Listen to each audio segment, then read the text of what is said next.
E pessoal, simbora, hein? Tô empolgado aqui, eu quero falar as questões todas para vocês. Vem para cá, presta atenção. Olha lá, minha gente. Terminamos o bloco passado apresentando esse macete do alto ou baixo calão, que serve para resolver aquele tipo de pergunta que sempre cai em prova. O que acontecerá com o advogado que foi eleito deputado estadual? O advogado que foi eleito prefeito? E eu disse a vocês, olha aqui, ó, letra A, B, C e D da sua prova. Ou terá que providenciar o cancelamento da inscrição, ou uma licença, ou pode continuar advogando, menos contra ou a favor da administração pública em geral, por exemplo, o vereador.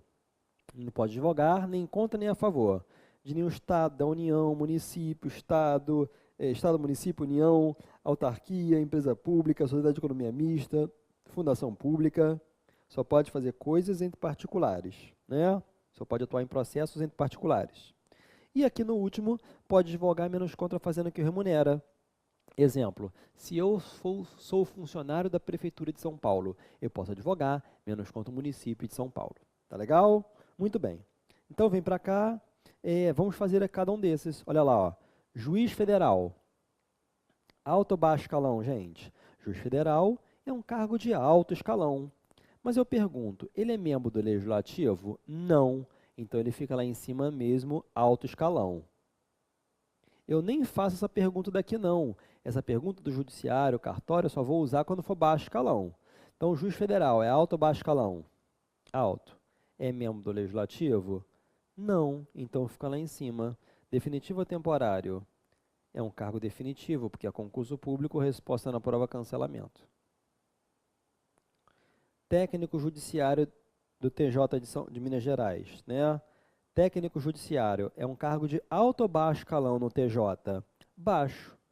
Sempre que for baixo escalão, eu pergunto: é do judiciário, cartório, policial, militar, fiscal, gerente? Sim, é do judiciário, então muda de lado.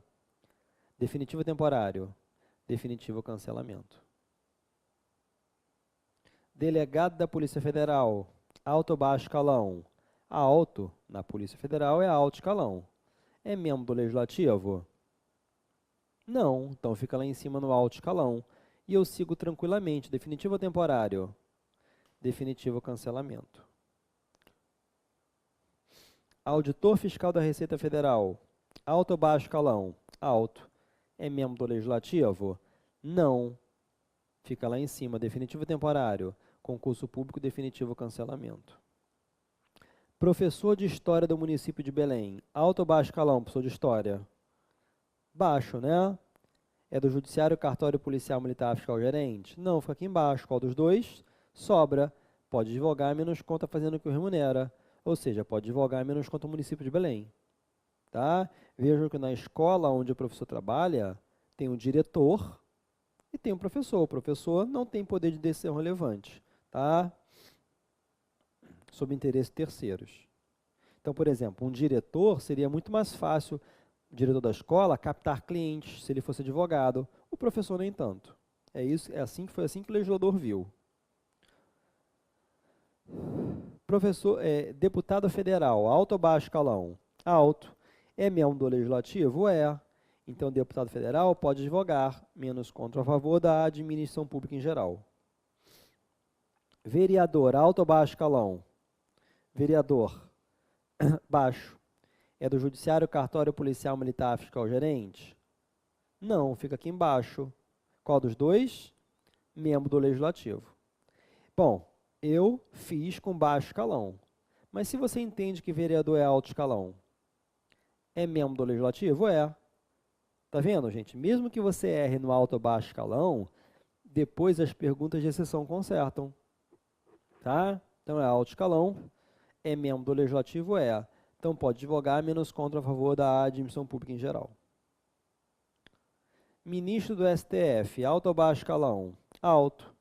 É membro do legislativo? Não, então fica lá em cima. Definitivo ou temporário? Definitivo, gente, porque quando toma posse já é vitalício, então vai gerar o cancelamento. Ministro da Cultura, alto ou baixo escalão? Alto. É membro do legislativo? Não, fica lá em cima. Só que o ministro da Cultura é temporário, gente, vai gerar licença. Ou seja, aqui é um cargo exonerável ad nutum, ou seja, um cargo de livre nomeação e livre exoneração, tá?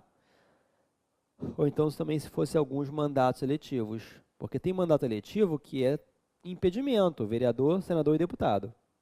Agora, se for do executivo, ó, a gente não fez, vamos fazer. O advogado foi eleito governador. Governador é alto ou baixo escalão? Alto. É membro do legislativo? Não, fica lá em cima. Definitivo ou temporário? Temporário, licença. Tá? Prefeito também é licença. Presidente da República também é licença. Beleza? Muito bem. Agora, olha só, minha gente. Você pode colocar 1000 exercícios aqui no macete que vocês vão acertar. Só que existem alguns casos que constituem exceção. A gente não pode colocar no macete que vai dar errado. E estão aqui, ó, exceções ao macete.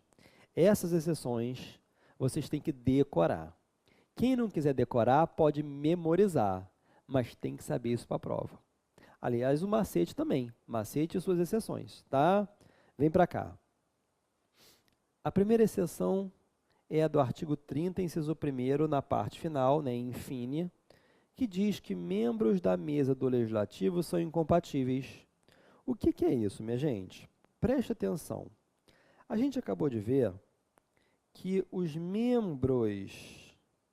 Cadê? Ó, membro do legislativo, vereador, senador e deputado, eles estão nessa situação aqui de impedimento. Só que depois que a pessoa entra para o legislativo, ela pode passar a integrar a mesa diretora. Vamos relembrar? Como é que é formado o nosso poder legislativo no Brasil, hein? Olha aqui, vem comigo. Como é que é formado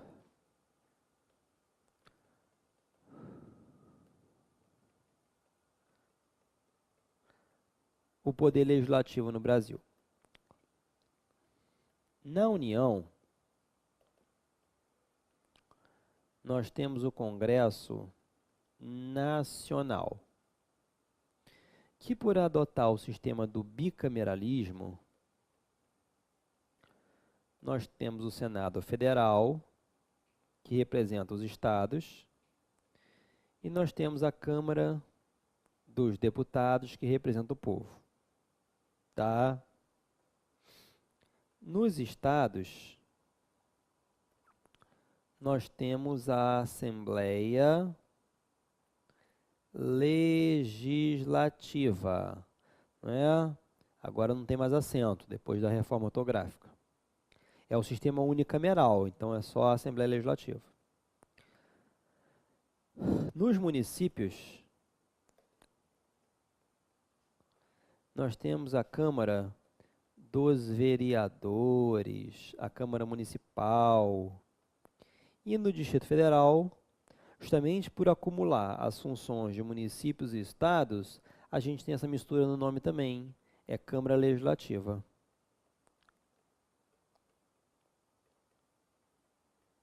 Câmara Legislativa. Então, olha só, minha gente, se cair na prova, o advogado foi eleito deputado distrital, vereador, deputado estadual, deputado federal ou senador, ele é um membro simples do legislativo. Ele está aqui no macete, ó.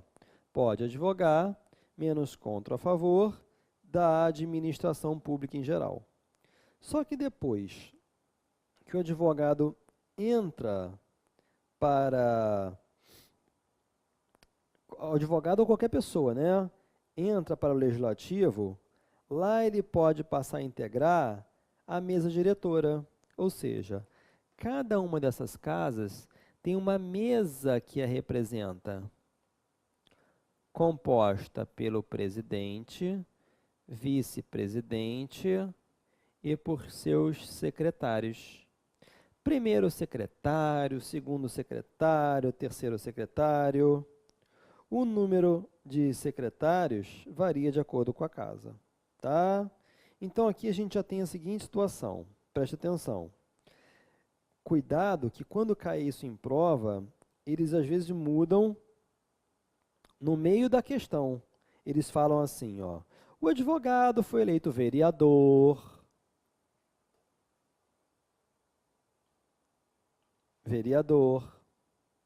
mas agora ele é presidente da Câmara de Vereadores. Ele deixa de ser impedido e passa a ser incompatível. Só que eu te pergunto, é temporário ou é definitivo? É temporário licença, gente. Então ele sai daqui e vem para cá, se ele passar a ser presidente da Câmara de Vereadores. Entenderam? Tá? Então essa é a primeira exceção. Muito cuidado, estou falando bem devagarzinho, né? A novidade do Fechando Ética, mais uma aula nos permite isso. Tá bom? Depois, segunda exceção.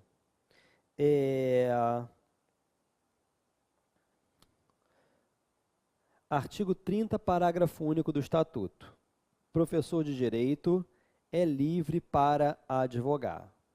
Bom, preste atenção. Nós vimos no macete que os professores públicos ficam na sobra. Então, imaginem que eu, advogado, faço a faculdade de letras. Aliás, vou confessar para vocês aí, vou me abrir com vocês. É o meu sonho fazer a faculdade de letras, português e literatura. Assim que eu terminar o doutorado em Direito, eu vou fazer letras. E vou realizar o meu sonho. Vou fazer um concurso público para professor de língua portuguesa do município do Rio de Janeiro. Vou ter que estudar bastante, né? Concurso público sabe como é que é, qualquer um é difícil, né? Mas a gente consegue, eu vou conseguir. Quando eu conseguir realizar esse meu sonho de professor de língua portuguesa do município do Rio de Janeiro, será que eu vou poder continuar advogando? Vem para cá, minha gente. Professor de língua portuguesa do município do Rio de Janeiro, é um cargo de alto ou baixo escalão? É baixo, né? Não tem problema, mas eu quero assim mesmo, tá? É baixo escalão, mas eu quero, tá? Baixo escalão. É do Judiciário, Cartório Policial Militar Fiscal Gerente? Não, fica aqui embaixo. Qual dos dois?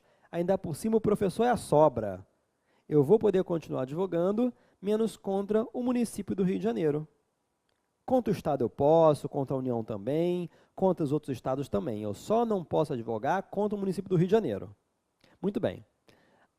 Essa é a regra. A exceção, gente, olha aqui para mim, é se o concurso público que eu fizer for para professor de Direito. Sim, eu posso fazer um concurso para professor de Direito Civil, né? Um exemplo, tá? Da Universidade Federal da Bahia. Vou ser um funcionário público, não vou? E posso advogar à vontade. Não bota no macete. Professor de Direito é livre para advogar. E pode ser que de professor de Direito da Universidade Federal da Bahia, eu passe a ser promovido, né? E vá ser, por exemplo, coordenador acadêmico da Faculdade de Direito da Bahia, da Universidade Federal da Bahia. Vou poder continuar advogando. Seja professor, seja o coordenador acadêmico, são livres para advogar. Só que esse caso do coordenador está em outro artigo.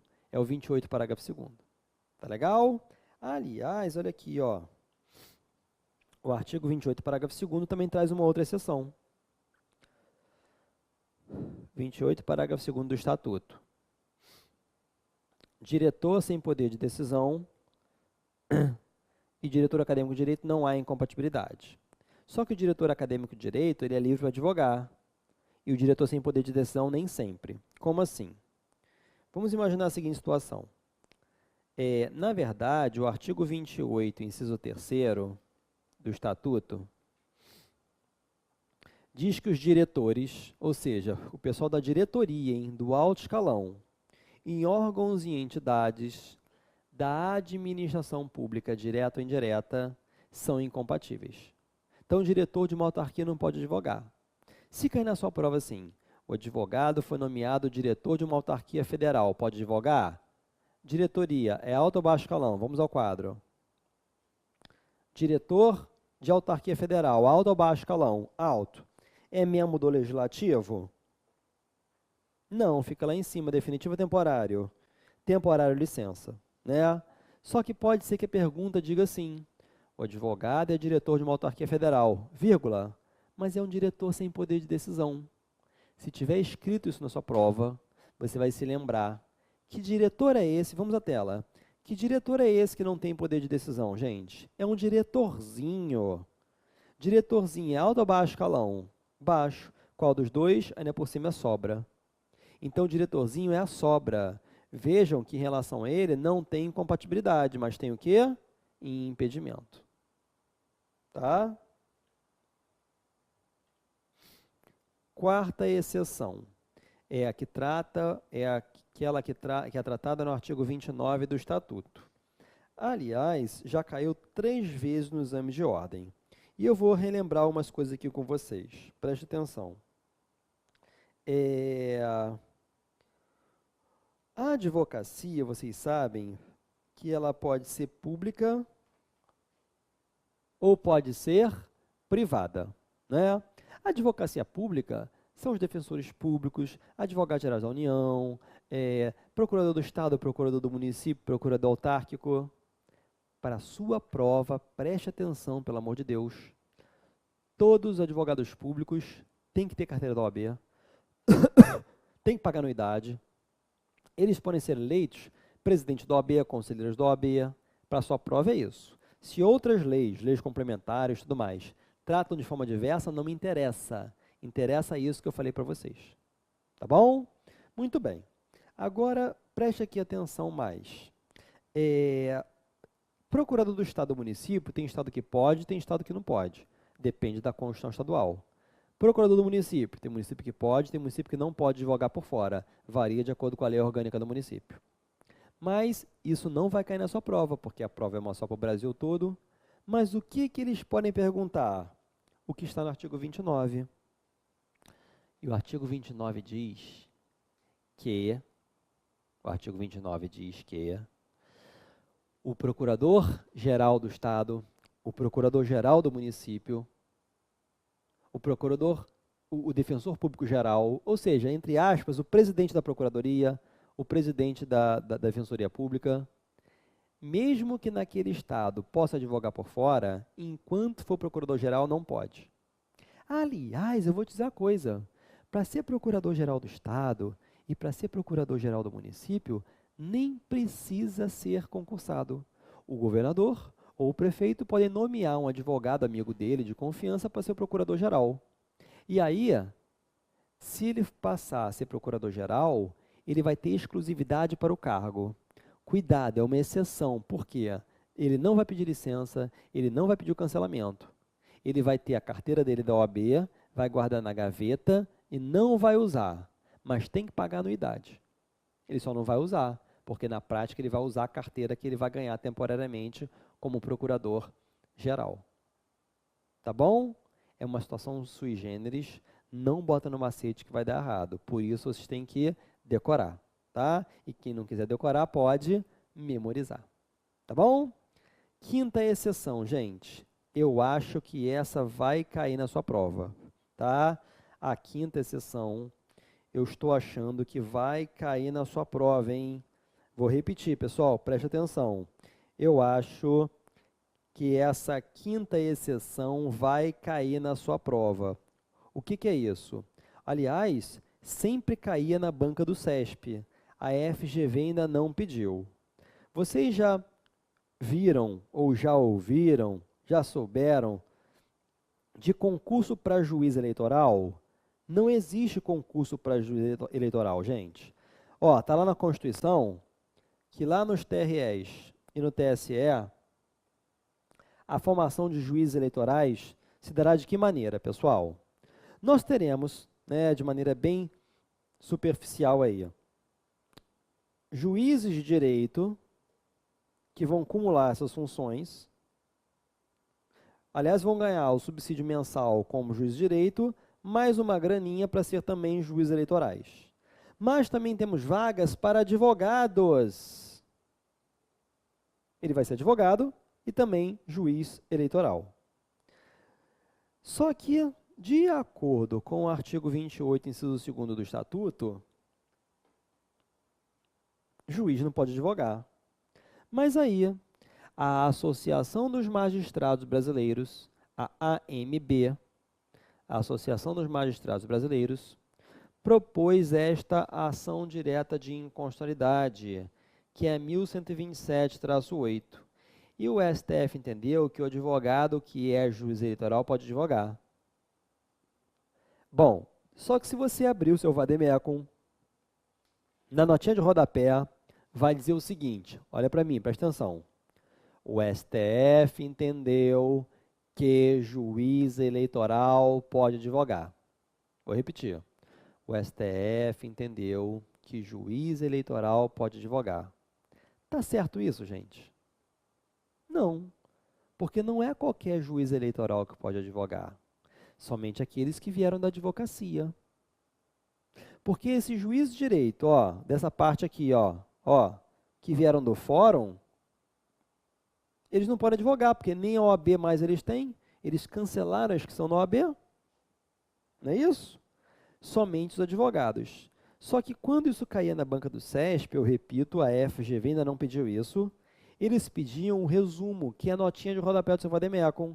E a resposta sempre foi essa. Embora esteja errada, a resposta sempre foi essa. Então, cuidado, que se cair na sua prova, pode ser que caia assim também. O STF entende que juiz eleitoral pode advogar. Maravilha? Então, na verdade, são só os advogados, porque esses é que têm a carteira da OAB. Eles podem advogar, embora não possam advogar no TRE, nem no TSE, caso eles sejam juízes lá. Tá bom? Mas eu repito, foquem nessa notinha de rodapé do vademecum, que pode ser que seja a melhor resposta para vocês. Beleza? Muito bem. Então, encerramos aqui mais um tema. E já vamos emendar num tema que eu digo a vocês que com certeza vai cair na sua prova. Atenção redobrada ao que nós vamos tratar agora, gente, porque esse assunto caiu em todas as provas. E eu tenho certeza de que também vai cair na sua. Qual é o tema? Olha aqui comigo. Direitos dos advogados. Bom, minha gente, os artigos 6º e 7º do Estatuto, eles trazem os direitos dos advogados. O artigo 6º é muito fácil e diz lá o seguinte: não há hierarquia nem subordinação entre advogados, magistrados e membros do Ministério Público, devendo todos tratar-se com consideração e respeito recíprocos. O que é isso, minha gente? Bom, se são 3 os agentes indispensáveis para a admissão da justiça, não há hierarquia nenhuma entre eles. Entre advogados que postulam, juízes que julgam e Ministério Público que fiscaliza a aplicação da lei. Uma vez caiu a seguinte pergunta na prova: um jovem advogado foi fazer a primeira audiência da sua vida e percebeu que a mesa do juiz era mais alta do que a mesa dos advogados. E perguntou ao juiz. O juiz respondeu: porque nós juízes somos superiores a vocês advogados. Claro que a resposta na prova foi de que o juiz falou bobagem, porque não há hierarquia nenhuma. Tá? Bom, parágrafo único. As autoridades, os servidores públicos e os serventuários da justiça devem dispensar ao advogado, no exercício da profissão, tratamento compatível com a dignidade da advocacia e condições adequadas a seu desempenho. Ou seja, é o direito de o advogado ser bem tratado pelas pessoas com as quais ele for se relacionar. E é claro que isso é uma via de mão dupla, né? O advogado também tem o dever de tratar bem as pessoas. Ele tem o direito de ser bem tratado, mas também um dever de tratar bem essas pessoas. Aí a gente começa no artigo 7º, gente. Vamos mergulhar nesses 21 incisos, mais o artigo 7º-A que foi incluído e já caiu na última prova. Então, vamos ler cada um desses. Artigo 7º. São direitos do advogado. Primeiro, exercer com liberdade a profissão em todo o território nacional. Então, o advogado pode advogar no Brasil todo. Só vamos lembrar daquilo que nós vimos no bloco passado, né, de que se passar a ter 6 ou mais causas, tem que ter mais de 5. Tem que ter 6 ou mais, terá que providenciar uma outra inscrição, que é a suplementar. 2. Direito do advogado. A inviolabilidade de seu escritório ou local de trabalho bem como de seus instrumentos de trabalho, de sua correspondência escrita, eletrônica, telefônica e telemática, desde que relativas ao exercício da advocacia. Então, é a inviolabilidade do escritório ou local e meios de trabalho do advogado. Só que essa inviolabilidade, gente, ela não é absoluta, ela é relativa. Por quê? Porque os parágrafos 6º e 7º trazem exceções. Então, vamos lá, gente. Quando pode ter quebra da inviolabilidade? Presentes indícios de autoria e materialidade, da prática de crime por parte de advogado, a autoridade judiciária competente, ou seja, o juiz competente, poderá decretar a quebra da inviolabilidade de que trata o inciso 2º do caput desse artigo, em decisão motivada, expedindo mandado de busca e apreensão, que deve ser específico e pormenorizado, a ser cumprido na presença de representante da OAB, sendo em qualquer hipótese vedada, ou seja, proibida, a utilização dos documentos, das mídias e dos objetos pertencentes a cliente do advogado averiguado, bem como dos demais instrumentos de trabalho que contêm informações sobre clientes. O que é isso, minha gente? Preste atenção. Só pode ter inviolabilidade, a quebra da inviolabilidade do histórico do advogado, quando ele for o suspeito do crime. Quando estiverem presentes indícios de autoria e materialidade da prática de crime por parte do advogado. E só por decisão do juiz. Cuidado que na prova eles podem botar autoridade policial, que é delegado. Não, autoridade judiciária, juiz. Tem que expedir mandado de busca e apreensão que deve ser específico e pormenorizado. Não é genérico. O juiz tem que determinar o que a polícia pode ir lá buscar. E essa diligência a ser cumprida pela polícia, por determinação do juiz, tem que ter um representante da OAB. Sendo que não pode ficar mexendo em documentos de clientes, de outros clientes. Porque quando o advogado guarda documentos, são documentos de outros clientes também. E devem ser guardados, resguardados.